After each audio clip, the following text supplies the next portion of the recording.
Well, good morning. This panel is called Bracing for a New Reality. And I guess if we think about it, not long ago, economically speaking, we were bracing for a lot of bad stuff. We thought maybe we were going to face a sort of 1970s style inflation problem, but that seems to have been resolved in most places without a 1980s style recession, even though we've had this extraordinary rise in the cost of money. Unemployment has not risen very far. In fact, I noticed here in Brazil, it's the lowest it's been in a decade. And yet, despite all of this economic relief and resilience, it does sort of feel when we're looking ahead that some kind of brace position is required. Protectionism, rise of economic nationalism across the world, geopolitical fracturing, outright war in the Middle East, in Europe, and maybe more concerning than all of these, a sort of rising deep distrust of institutions and political polarization in our societies, in here, America, and across Europe. We're going to discuss lots of these over the course of the day, but you guys, you get to have the first word. It's quite nice. Investors have kind of managed to look through a lot of this fear, certainly in the last year, certainly in the US markets. Karina, I know you're now managing a family office here. You were managing BlackRock in Brazil. You were spending most of your time looking to the world investment landscape. How are you feeling about the future and this new reality? Do you think we should be bracing for it? Or as investors, we should be marching forward? Good morning, Stephanie. Good morning, everyone. It's a pleasure to be here. Thank you for the invitation, Bloomberg, and congratulations on putting together a great event. I do think the investment landscape globally today is still highly uncertain, but that doesn't mean it doesn't unlock a number of investment opportunities for investors. And I think there's really four pillars that are driving and defining the investment landscape today. I think the first one is a completely different paradigm for monetary policy going forward. So when we think back, for most of the last 4 decades, call it from 1980 to 2022 specifically, the world experienced a secular, persistent decline in interest rates. And then we had a temporary blip in 2002 and 2003 where interest rates came back up, and now they're starting to ease again. But I think very few investors today look at the situation and say, well, we're going to revert back to those historically low interest rates that we were accustomed to. We're actually entering a completely different period for interest rates that most of us believe are going to be higher for longer. And the question is just how high and how long. And that's a completely different set of implications for investment portfolios going forward. I think secondly, we've seen the rise of Gen AI. And there's a lot of conversation about what that means for productivity and ultimately for corporate earnings, and what that's going to do to equity valuations and equity markets going forward. Thirdly, and I know you'll talk extensively about this throughout the course of the day, we're undergoing a transition to a low-carbon economy. That transition has started. It will likely intensify and accelerate. It will be uneven across the globe, and it will impact sectors and economies very differently and unlock a number of investment opportunities. And I'll just wrap up to Stephanie's earlier point with what I think is the fourth dominant theme today impacting the investment landscape, which is this increased geopolitical fragmentation that we're witnessing in the world today. COVID exposed the fragility of global supply chains, but what we've seen since then is actually a world where there's a much less stable balance of power between countries that are friendly to Western ideals and countries that are not. And that means a very different set of volatility characteristics for investors going forward. José Olympio, you're here in Brazil, I know, more focused on the wholesale business of Banco Safra. Yep. How does the world look to you, this world described by Karina? Well, I think Karina hit it on the spot. I think that we're living in a very uncertain world.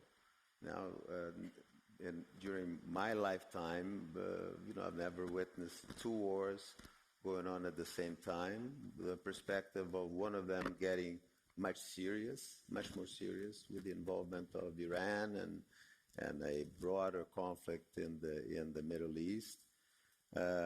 We have this whole, well, I don't want to repeat you, but the polarization that's going on, the uncertainty with U.S. elections.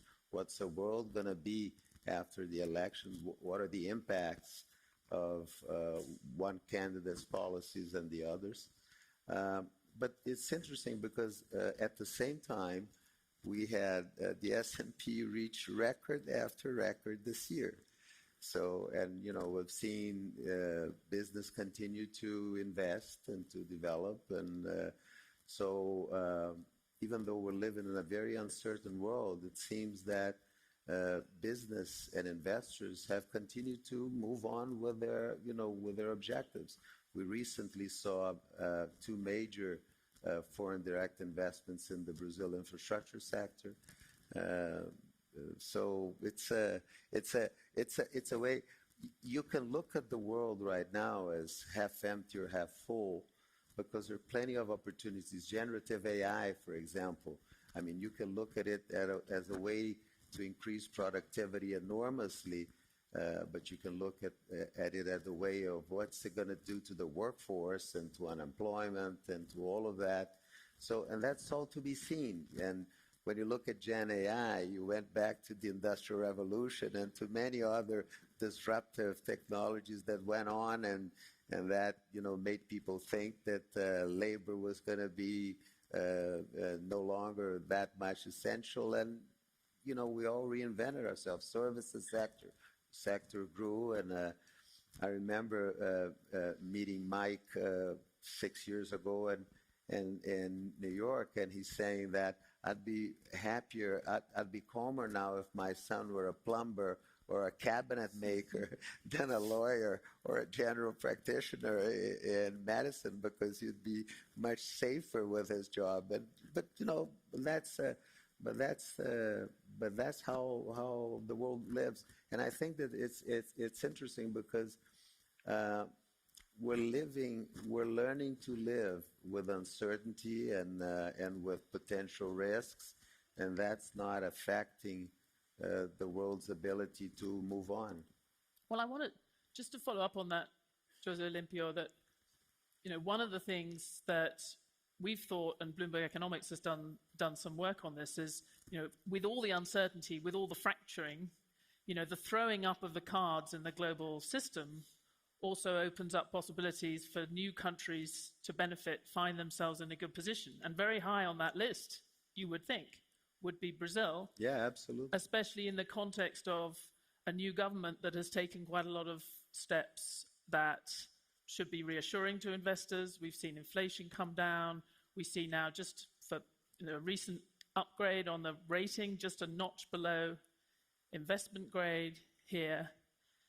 And yet, even though Brazil could be potentially one of the sort of winners and examples in this new world, sitting between the two, US and China, we don't see a lot of money pouring in. And why not? Yeah. I wanna make the distinction, because portfolio money has not been coming, and that's true. I mean, capital markets activity, new issuance activity in Brazil has been very slow, and IPOs, we haven't had an IPO now for the third year in a row. The Bovespa in dollar terms is down this year. But at the same time, and this is for portfolio money, this is for money that can get in and out very easily, depending on their view of Brazil and decisions. I think there's a general pessimism in the Brazilian financial system, and concerns about our fiscal situation and all of that. But at the same time, you have strategic investors that see in Brazil a once-in-a-lifetime opportunity to grab strategic assets. And, in the last month... They're cheap. They're very cheap. Yeah. In the last month, you had two major European infrastructure companies buy port companies here in Brazil, the Santos Brazil Terminal Container in Rio, the Wilson Sons, Salvador and Porto Alegre, we're moving ahead with infrastructure concessions, and we're seeing foreign money come in, either through funds, private equity funds, where you have, long-term money investing, or directly with strategic investors. So the country is attractive on a long-term basis. I mean, we're going to need massive investments in infrastructure. Our rules are relatively stable. They're not perfect, but they're good enough to give people comfort of coming here and invest. And I think there is a lot of global money available to come here for these long-term opportunities. And at the same time, if you look at countries as large as ours in the rest of the world, and if you look at it through the prism of size, potential for growth, and institutional stability, we compare very favorably. So I think we're benefiting from the fact that there is, polarization and disputes over, large, China and the U.S. and all of a sudden, we're here. I mean, we are, and we should be friends to everybody. I mean, I don't think we should pick sides. I think we should look what's in our best interest. Karina, I know you're looking to the rest of the world primarily, but as a global investor, and there'll be global investors looking at Brazil, what more does the government need to do? I mean, José Olympio is right that there has been more direct investment flows, but it's not rising as much as you might think. What more needs to happen here? Yeah, I should have contextualized this by saying that in general, U.S. investors have been taking limited risk appetite in emerging markets because rates in the U.S. are still very high. So that has affected emerging market flows more broadly. But within the context of emerging markets, I think Brazil does have an opportunity to be a higher protagonist in terms of share of flows. And I think what investors are looking for is really a question of indicators of sustainability. Right? So how sustainable is this moment? Is it going to be what Brazilians call voo de galinha? Or is it actually on track to be maintained in the medium to long term? And a lot of that is around concerns around fiscal credibility, which José Olympio mentioned, the protection of investor property rights, right? Is the judiciary in Brazil preserving the rule of law in Brazil as foreign investors expect? And I think there is a third component, which is very subjective. Often people talk about the currency and the volatility of the currency and how hard it is to hedge, but I don't think that's the biggest driver. I actually think, and I'm Brazilian, so I'm going to go out on a limb and be controversial, I think Brazilians are not good ambassadors of the Brazil story, right? In a lot of ways, Brazil is self-sufficient. In other ways, Brazil isn't self-sufficient and needs foreign capital, but it's very inward-looking. And when we tell our own story, we tell the story for other Brazilians. We don't tell the story with foreign stakeholders in mind, with a foreign audience in mind. And so we don't craft the narrative in a way that's appealing to that audience. So it's much more around how we message the story and how we market our own story than anything else. But there's a human emotion attached to that. José, do you think... Yeah, I think... Are you not a good enough ambassador? Well, no, I think you're absolutely right. And, way back, I suggested to the previous government that there should be an investor relations function here in Brazil, just as companies sell themselves and sell their... because I think that we tend to be too negative on ourselves. And that's fine as long as we're talking to ourselves, but I think we have so many opportunities, so much potential that we should be more outspoken outside about it than we have been. And so to a certain extent, our whole criticism of ourselves, which is fair. I'm not saying that we shouldn't criticize and we shouldn't look at points that are not that need to be improved, and the whole discussion of the fiscal side and legal security and all of that. We have tons of things to do. But, we have lots of opportunities as well. We have good things also. And we need, I think, to sell ourselves better to the rest of the world than we have been doing. And I think if I may compliment, and I think we have an issue of the region where we are. Latin America, you look at our neighborhood, and the whole region hasn't seen much growth and lots of instability and all of that. Whereas you look at Southeast Asia, for example, all of the countries are growing, and the attention of global portfolio investors. When you talk about emerging market investors, they're looking much more at Asia than they are at Brazil. But it's interesting. It's an opportunity because historically, China has accounted for roughly a third of emerging market allocations for global investors. And as U.S. investors, in the context of the rising geopolitical tensions between the U.S. and China, have to reallocate investments away from China, that would be a huge opportunity for countries like Brazil. So this is a great moment. So I guess one big topic that I know you're both interested in from different sides, and I think demonstrates maybe the need for sort of diplomatic challenge for Brazil, but also the economic opportunity, not just here, but globally, and is obviously energy transition and climate change. There's a widespread understanding that solving the climate challenge, Brazil's going to play a massive role in that. And I think the other side of that would obviously be that there's an opportunity for Brazil to be an example, but we haven't seen that so much over the years. Jose, where are you seeing that? Where are you seeing businesses come to you and actually want to do something new in that space? Well, I think there's a lot going on here in Brazil. I mean, number one, if you look at the global energy matrix, just 30% of the energy matrix is renewable as compared to 46% in Brazil. Someone mentioned, I think it was Minister Favreau yesterday, that 90% of our electricity comes from renewable sources. There's been massive investments in solar and wind more recently, up to a point that we're now getting to a point that we're generating more green energy than we can use, and that's creating short-term challenges. But definitely, I think Brazil can really lead the way in energy transition. And I'll give you an example, ethanol. We started, Brazil is a big producer of corn, and earlier than 10 years ago, we started, private sector firms started making ethanol from corn, which was something that we didn't do before because all our ethanol came from sugar cane. Well, guess what? 20% of Brazil's ethanol is now produced with corn, and that's growing.